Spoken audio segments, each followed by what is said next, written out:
ማስረሻ ሰጥ አንድ ቦዘኔ ገባ ብላችሁ የአፍሪካን ተቋም በዚህ ልክ በማዋረዳችሁ እጅግ አፍረናል። ይሄንን መልእክት የሚያስተላልፈው ለአፍሪካ ህብረት ነው።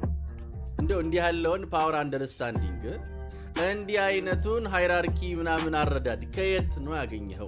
ይሄ ሰውዬ የቀረው እኮ ሚዳቆ ይቁምና ማን ተኩሶ ይመታል፣ ሚዳቋን ማን ገደላት ማን አልገደላትም ተብሎ በኢላማ ተዳኝተን ያደራድሩን ጭምር ነው። በዚህ ጭንቅላቱ ነው ትግል የሚመራው፣ በዚህ ጭንቅላቱ ነው መንግስቱ የሚገለበጠው፣ በዚህ ጭንቅላቱ ነው። ለራስ ያለ ግምት ሚዛኑ የተዛባ ነው። ለራስ ብቻ አይደለም እመራዋለሁ ለምትለው ትግልም ያለ አረዳድ ሚዛኑ የተዛባ ነው። እስቲ መስታወቱን ደግመህ ይኸው። እነዚህ ለምን እንደማይደራደሩ ካፒቴን ማስረሻ ሰጤ ከዚህ ቀደምም ነግሮናል። የማይደራደሩት አለቆቻቸው እንዲደራደሩ ስለማይፈልጉ ነው።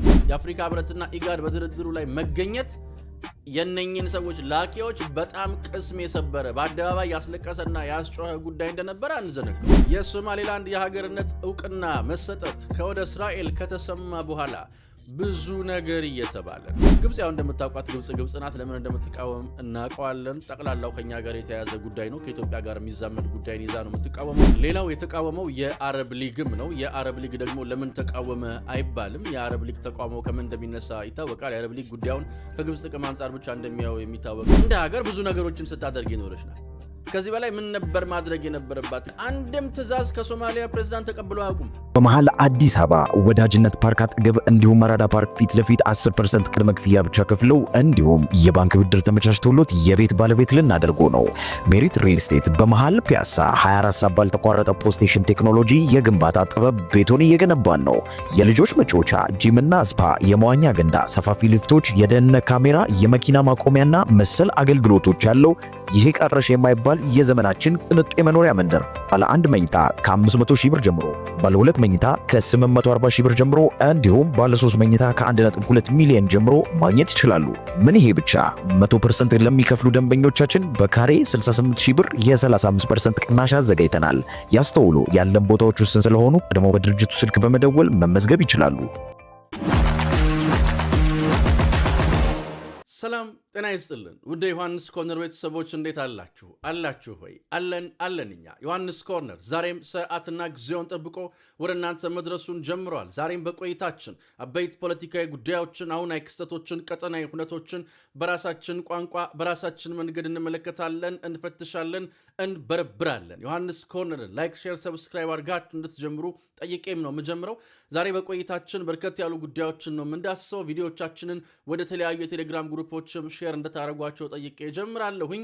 የምሬ ወዳጆ ለቅሶና አስቂኙ ጉዳይ ምንድን ነው? ምሬ ወዳጆ ጥርስ የማያስከድን ጉዳይ አለ። ቪዲዮውን አሳያቸዋለሁ። እሱን በቆይታችን እናነሳለን። የሶማሌላንድ ዕውቅናና ተቃውሞ እንዲሁም ድጋፍ እየተሰማባቸው ያሉ ጉዳዮች ከምን አንጻር ይቃኛሉ? ኢትዮጵያ ከዚህ ምን ታተርፋለች? በቆይታችን የምንዳስሰው ይሆናል። በድጋሚ ላይክ፣ ሼር፣ ሰብስክራይብ አድርጋችሁ እንድትጀምሩ ጠይቄ እጀምራለሁ። እንግዲህ እንደምታውቁት ማስረሻ ሰጤ ከመንግስት ጋር የሰላም ድርድር አድርጎ ሰላማዊ ስምምነቱ ከተፈረመ በኋላ አንዳንድ የፋኖ አባላቶች ዝም ጭጭ ብለው ቆይተው ነበረ። አሁን ብቅ እያሉ ሐሳባቸውን መሰንዘር ጀምረዋል። የሚሰነዝሩት ሐሳብ ፈገግ ከሚያሰኙ ሰዎች መካከል አንዱና ዋነኛው ምሬ ወዳጆ ነው። አረ ወገን ይሄንንማ ሰው እንዳይሰማብን፣ እንዲህ ያለውን የፓወር አንደርስታንዲንግማ ሰው እንዳይሰማ ዝም እንበል የሚያሰኝ ነው። እስቲ አይተነው እንመለስ። የአፍሪካ ህብረት ወይም ኢጋድ በጣም የሚያፈርንባችሁ ትልቅ ነገር መሪ እንደሌለ ተቋም እንደሌለ ያረጋገጥንበት ነው። ለዛ ምንድነው ካላችሁን ይሄ ትግል ማስረሻ ሰጤ አንድ ቦዘኔ ገባ ብላችሁ የአፍሪካን ተቋም በዚህ ልክ በማዋረዳችሁ እጅግ አፍረናል። በዚህ ነው ወይ የምንመራው ብለን መሪ እንደሌለ ተስፋ ቆርጠን የራሳችንን ጉልበትና ህዝባችንን ብቻ ተማምነን የምንታገልበትን ፕሮግራም እንዳያዝን በእናንተ አረጋግጠናል። ማስረሻ ሰጤ መንግስት አስወጣው። ትግሉ በተጀመረ በአመት ከምናምኑ መልሶ ጓደኞቻችን የአማራ ፋኖ አንድ መሆን አለበት ብለው አጣብቀው ሲይዙት የጨነቀው ጊዜ ሾልኮ የገባን ቦዘኔ በዚህ ልክ እሱን ይዛችሁ ይህን ትልቅ ተቋም የተባለን በዚህ ልክ ማዋረዳችሁ እጅግ አፍረናል። እንደ አፍሪካም እንደኛም እንደ ኢትዮጵያውያን እንደ አማራ ፋኖ በእውነት ይሄ ከሆነ ተቋም በቃ በዚህ ልክ ከሆነ ብለን ተስፋ ቆርጠን ያፈርንበት ድርጅት ነው። ይሄን ከዚህ አልፈዋል። ማስረሻ ሰጤ ስለምናቀው በተለይ እንደምን ይልክዝ ማስረሻ ሰጤ ማን ነው ስለምናቀው አንድ ቦዘኔ ሌባ መሆኑን ስለምናቅ የሚገርመን ነገር የለም። የኛን ጀግንነት አይደለም አሁን ድሮ ያቀዋል። የኛን ጀግንነት ለማኳሰስ ሊገባ ከፈለገ መግባት ነው። እንደው አንዱ ሌባ እኮ ብድግ ብሎ በምን ገባ ሲሉት በእንዲህ አለ። አንድ ቀን እኮ ጠላት ጋር ጥይት ሳይተኩስ በየጓዳ ለጓዳ እየዘረፈ የኖረ ሌባ ሁሉ ሲገባ ያንን በቃ የኢትዮጵያ ሚዲያዎች የብልጽግና ሚዲያ እንደ ያንን እየተከተላችሁ እንትን ስትሉ በጣም ግርም ይለናል። አፍረንባችኋል። እንደው ለቀጣይ እንዲህ አይነቱ ነገር ባትደግሙትም ተገቢ ነው ብዬ አምናለሁኝ ማለት ነው። እንግዲህ እንዳያችሁት ነው ምሬ ወዳጆ የአፍሪካ ህብረት ባተኳኮስ አቅማቸው ጭምር እንዲያደራድራቸው ነው መሰለኝ የፈለገውና አይገባኝም። የአፍሪካ ህብረት ምን እንደሚሰራ የአፍሪካ ህብረት ምን መስራት እንዳለበት እንዴት መስራት እንዳለበት ምሬ ወዳጆ ሲነግረው ማለት እሺ አትልማ። እንዲህ ያለ አስቂኝ ነገር የለም። እሱ እኮ እንትን ማለት አይችልም፣ እሱ እኮ መተኮስ አይችልም፣ እንደዛ ነው እንደዚህ ነው። ይሄንን መልእክት የሚያስተላልፈው ለአፍሪካ ህብረት ነው። እንደው እንዲህ ያለውን ፓወር አንደርስታንዲንግ እንዲህ አይነቱን ሃይራርኪ ምናምን አረዳድ ከየት ነው ያገኘኸው? ከየት ነው የገዛኸው? ምሬ ስንት ገዛኸው? አደራችሁን ይሄን ሰው እንዳይሰማ የአፍሪካ ህብረትም እንዳይሰማ ምንም በዚህ አንሳለቅ። በዚህ መሳለቅ የለብንም እንዴ! በዚህ መሳለቅ የለብንም። ሰው እንዳይሰማ የአፍሪካ ህብረትም እንዳይሰማ ማንም እንዳይሰማ አደራችሁን ዝም ጭጭ።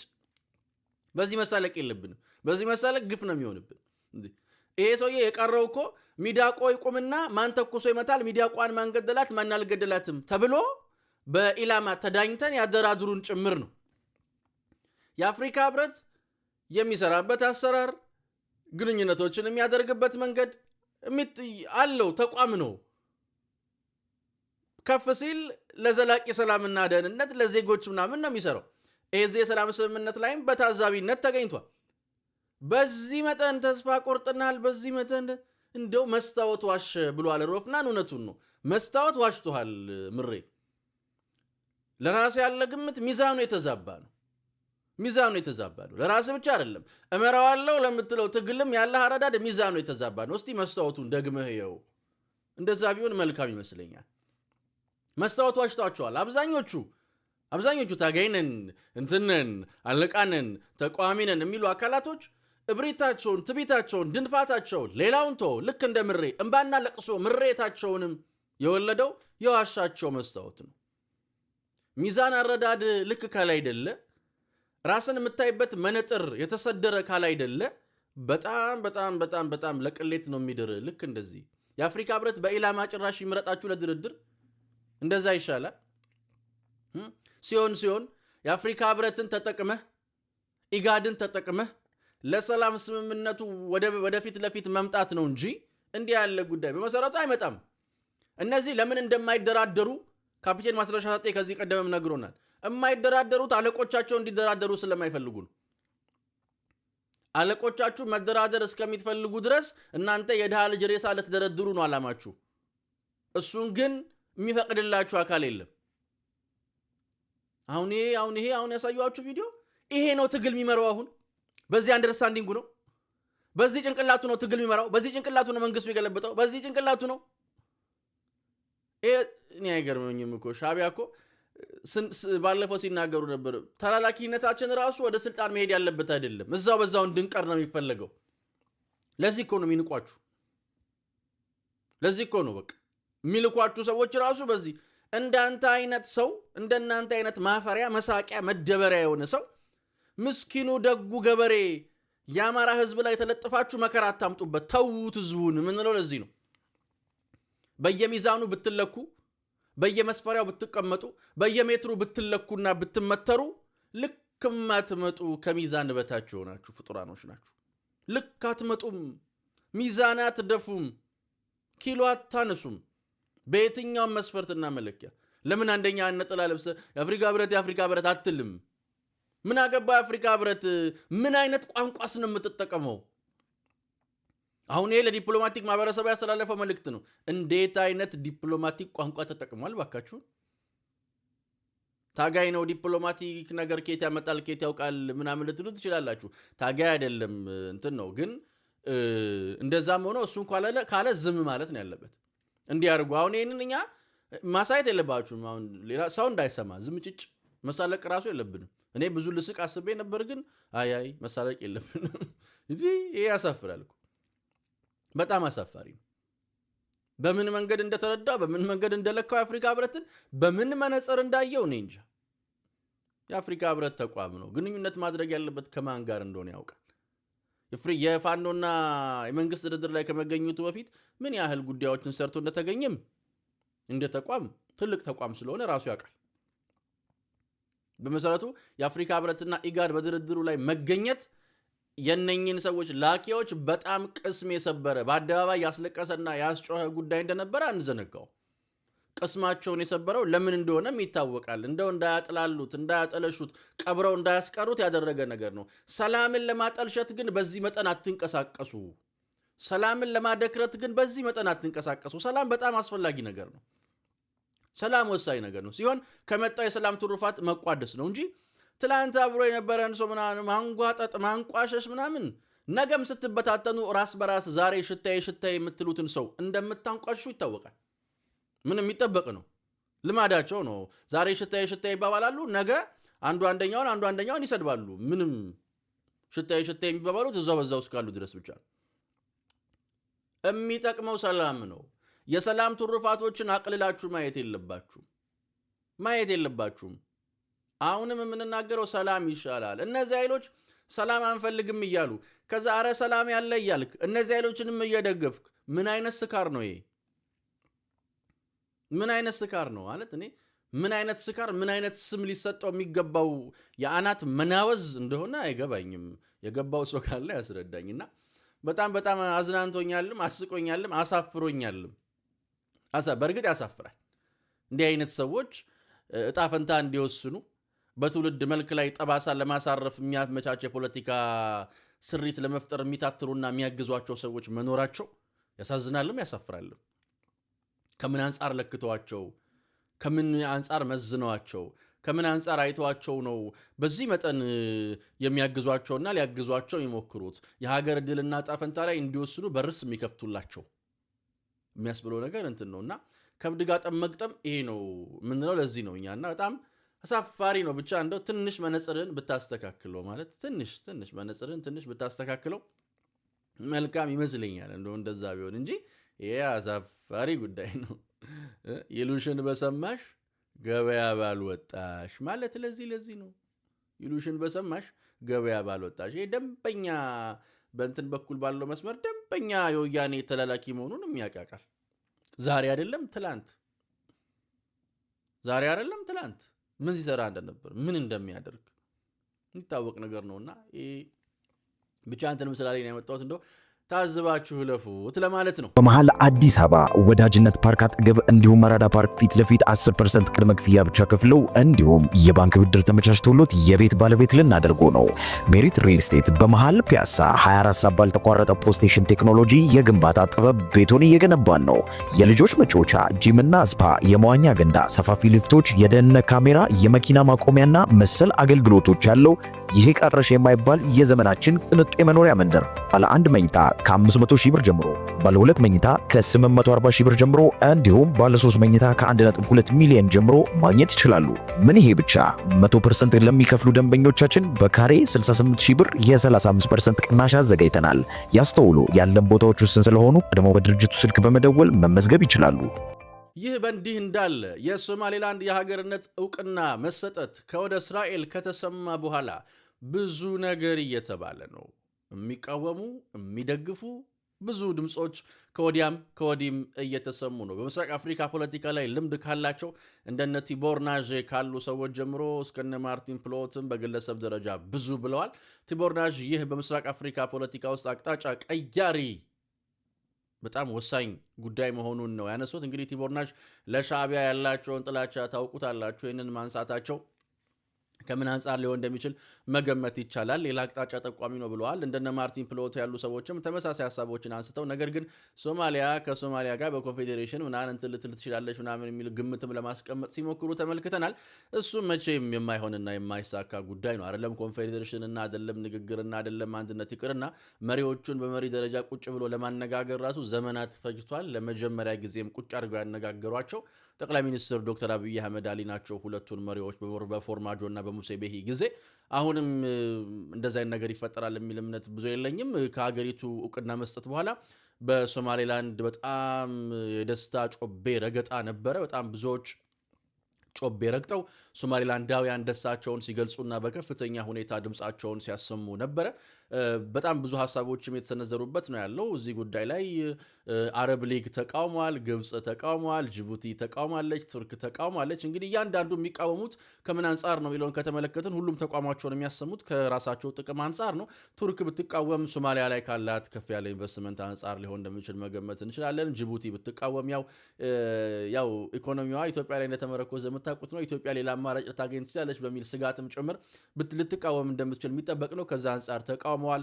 ግብጽ ያው እንደምታውቋት ግብጽ ናት። ለምን እንደምትቃወም እናውቀዋለን። ጠቅላላው ከኛ ጋር የተያያዘ ጉዳይ ነው። ከኢትዮጵያ ጋር የሚዛመድ ጉዳይን ይዛ ነው የምትቃወመው። ሌላው የተቃወመው የአረብ ሊግም ነው። የአረብ ሊግ ደግሞ ለምን ተቃወመ አይባልም። የአረብ ሊግ ተቃውሞ ከምን እንደሚነሳ ይታወቃል። የአረብ ሊግ ጉዳዩን ከግብጽ ጥቅም አንጻር ብቻ እንደሚያው የሚታወቅ ነው። ምክንያቱም የአረብ ሊግ የግብጽ ውጭ ጉዳይ ሚኒስትሮች ጡረታ ሲወጡ የሄዱ የሚታጨቁበት ምንም ማድረግ ያልቻለ ድርጅት ነው። የመን ያ ሁሉ ደረጃ ስትደርስ፣ ሶሪያ ያ ሁሉ ነገር ሲፈጸም፣ ሊቢያ ላይ ያን ሁሉ ነገር ስናይ፣ ሌላው ቀርቶ ፊልስጤም ላይ ያ ሁሉ ነገር ሲሆን ምንም ነገር ማድረግ ያልቻለና ምንም ነገር መናገር ያልቻለ ድርጅት ዛሬ ተመልሶ መጥቶ እንዲህ አይነት ጉዳዮችን ሲያነሳ ያሳይ ፈገግ የሚያሰኝ ጉዳይ ነው። የአረብ ሊግን 10-11 መግለጫዎች ወደ ኋላ መለስ ብለን ብንቃኝ በጣም በእርግጠኝነት ከ8ቱ ያላነሱት ከአባይ ጉዳይና ከኢትዮጵያ ጋር የተያያዙ እንደሚሆኑ አፍን ሞልቶ መናገር የሚቻልበት ድርጅት ነው። ከምን አንጻር ጉዳዮቹ እንደሚለካ ይታወቃል።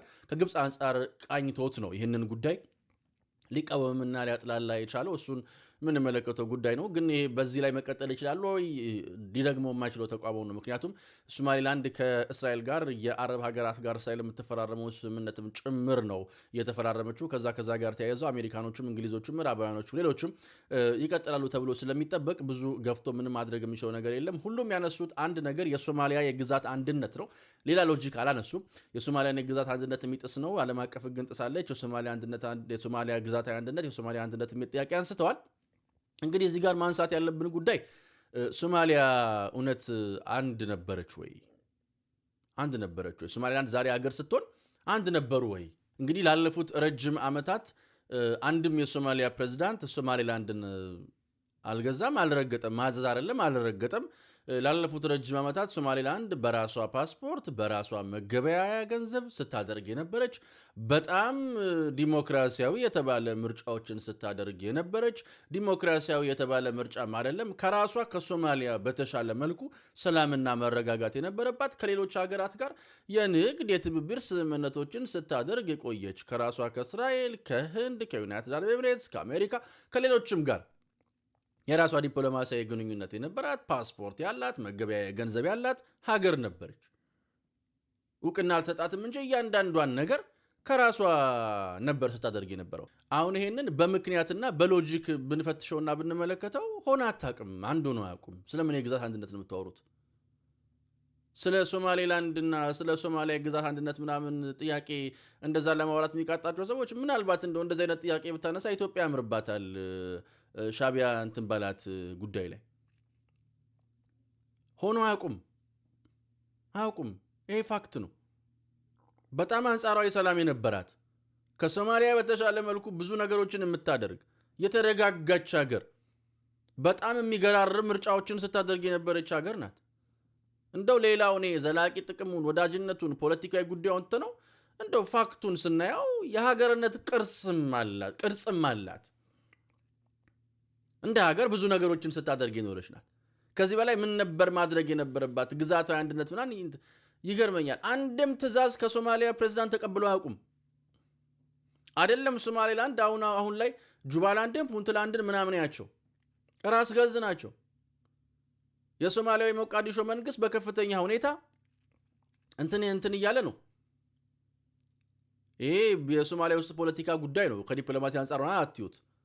ከራሳቸው ከውስጥ ፖለቲካቸው አንፃር ማለት ነውና እያመጡት ያለውን የግዛት አንድነት ምናምን ሎጂክ ብዙ የሚያስኬድ አይመስልኝም። ሌላ ብዙ ሐሳብ ሲያነሱ ስላልተመለከትናቸውም ጭምር ነው ይሄንን ብለው አብዛኞቹ በተመሳሳይ የሚሉት ይሄንኑ ነው። ግን ሁሉንም ቅድም እንዳልኳችሁ ለምንድን ነው የሚቃወሙት ካልን ከራሳቸው ጥቅም አንፃር ለክተውት ነው። ከራሳቸው ጥቅም አንፃር ለክተውት ነው። ኢትዮጵያም እንግዲህ ከራሷ ጥቅም አንፃር ለክታ የኢትዮጵያ መንግስት የራሱን ጥቅም ለክቶ የኢትዮጵያን ጥቅም ለክቶ የሚለው ነገር ይኖራል ብለን እንጠብቃለን። እስከዚህ ሰዓት ድረስ ነው ይሄን ቪዲዮ እስካሰራጨውበት ሰዓት ድረስ የኢትዮጵያ መንግስት ምንም ያለው ነገር የለም በጉዳዩ ላይ። ሌሎችም ሀገራት ምንም ያላሉ ሀገራቶች አሉ። ነገር ግን የሶማሌላንድ እውቅና ጉዳይ በቀጣይም ከሌሎች ሀገራትም ይጠበቃል። ከብዙ ሀገራት ነው የሚጠበቀው በነገራችን ላይ ከአሜሪካን ጨምሮ እንግሊዝን ጨምሮ ኬንያ የሚጠበቅ ነው። ብዙ ሀገራት እውቅና ይሰጧታል ተብሎ ይጠበቃል እና ይሄንን መረዳት ያስፈልጋል። በቀጣይም ብዙ እውነቶች ይፈጠራሉ ብለን እንጠብቃለን። ያው ይሄ ጨዋታ ቀያሪ ጉዳይ እንደሆነ የምንመለከተው ነው። ከኢትዮጵያ ዘላቂ ዲፕሎማሲያዊ ጥቅም አንፃር ይበጃል ብለን ልንመለከተው የምንችለውም ጉዳይ ነውና ይበል የሚያሰኝ ነው። ያው ሶማሌላንዳውያን ይሄ እውቅና ይገባቸውም ወይ? ያው በትክክል ፋክቱን ላየው ሰው ከጥቅምም ከዲፕሎማሲም ከፖለቲካም አንፃር ለቀቅ ብሎ ዝም ብሎ ፋክቱን ላየው ሰው እንደሚገባቸው ማመንና ማረጋገጥ የሚችለው ጉዳይ ነው የምንለው። እኛ ግን ሁሌም እንደምንለው እንደማይለወጥ አንድና ውድ ቃል አዲስ ትውልድ አዲስ ተስፋ፣ ሁሉም ጥሩ ይሆናል፣ ሁሉም በጎ ይሆናል፣ ሁሉም ሸጋ ይሆናል። የኔና የናንተ ሀገርም እንደ ልማዷ ታሸንፋለች፣ እንደ ልማዷ ድል ታደርጋለች። ፈጣሪ ኢትዮጵያና ሕዝቦቿን አብዝቶ አብዝቶ አብዝቶ ይባርክ። ውድ ዮሐንስ ኮርነር ቤተሰቦች ቸር ቆዩን። የነገ ሰው ይበለን። ቸርስ